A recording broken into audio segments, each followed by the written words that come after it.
Since he was a teenager. A decade later, Omar Khadr is back in his native Canada to serve the rest of a U.S. military jail sentence in a local maximum security prison. Canada's government took its time repatriating him. Officials say there were national security concerns.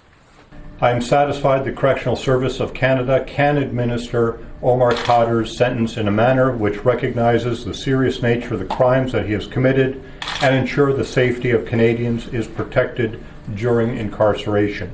Omar Khadr is a polarizing figure in Canada. Some see him as a victim, a child soldier, wrongly treated by the U.S. military. Others as a convicted terrorist and al-Qaeda sympathizer, something he's repeatedly denied.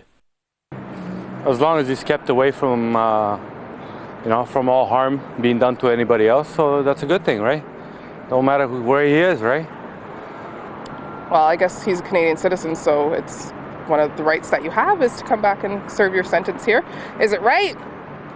Everybody has a different opinion. My opinion is he's a Canadian citizen, so we can't stop him from coming back. I think they should have kept him down there till we find out the facts. Khadr's lawyers have spoken to him and say he's happy to be back. They're criticizing the U.S. for its handling of the case and the Canadians for delaying his return.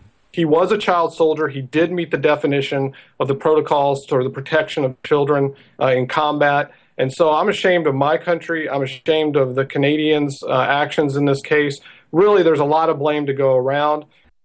Rights groups point out that there are still issues that might be taken up by Canada's courts. It's an important thing when the Supreme Court of Canada says that charter rights have been violated, there should be a remedy.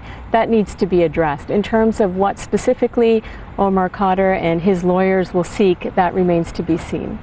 Omar Khadr will be eligible for parole in just 9 months. That raises questions about rehabilitation and reintegration into society of a young man who's been through the toughest of incarcerations. So far, those are questions that remain unanswered. Daniel Lack, Jazeera, Toronto.